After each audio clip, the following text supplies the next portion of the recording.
Welcome back to our channel doctor విద్యా cell tips. ఈరోజు topic tablet azithromycin. Azithromycin ఒక antibiotic. Bacteria వల్ల cause చేసే డిసీజెస్ని ట్రీట్ చేయడానికి ఈ టాబ్లెట్ని యూజ్ చేస్తారు. ఈ యాంటీబయాటిక్ తీసుకోవడం వల్ల ఇన్ఫెక్షన్ని కాజ్ చేస్తున్న బ్యాక్టీరియల్ గ్రోత్ని స్టాప్ చేసి ఇన్ఫెక్షన్ని క్లియర్ చేస్తుంది. అంతేకాకుండా అప్పర్ రెస్పిరేటరీ ట్రాక్ట్ ఇన్ఫెక్షన్స్ని, nose, throat, bronchitis, pneumonia, lung infections, ear infections, sinus problems, reproductive tract infections, urethral infections, urinary tract infections వీటి వల్ల బాధపడే వారికి ఈ అజిథ్రోమైసిన్ టాబ్లెట్ని డాక్టర్ సజెస్ట్ చేస్తూ ఉంటారు. Azithromycin antibiotic. బ్యాక్టీరియల్ ఇన్ఫెక్షన్స్ని మాత్రమే క్యూర్ చేస్తుంది. కోల్డ్, సర్ది ఇలాంటి వైరల్ ఇన్ఫెక్షన్స్కి ఈ అజిథ్రోమైసిన్ అనేది పనిచేయదు.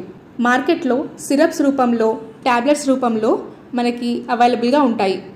వీటి డోసేజ్ వచ్చేసి 250 mg, 500 mg, 600 mg ఇలా టాబ్లెట్ రూపంలో అవైలబుల్గా ఉంటాయి. ఎన్ని డేస్ తీసుకోవాలి, ఎంత డోసేజ్ తీసుకోవాలి అనేది మీ ఇన్ఫెక్షన్ సివియారిటీ పైన, మీ ఏజ్, వెయిట్ పైన ఆధారపడి ఉంటుంది.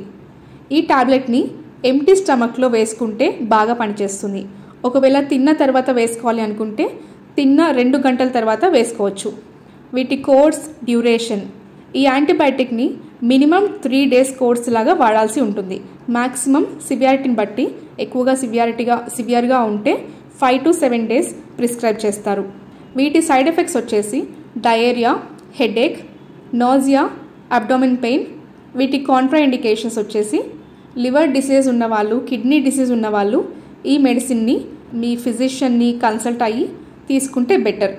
అలాగే ప్రెగ్నెంట్ వాళ్ళు, బ్రెస్ట్ ఫీడింగ్లో ఉన్న వాళ్ళు సేఫ్గా యూజ్ చేయొచ్చు. వీడియో నచ్చితే please like, share and subscribe. Thank you.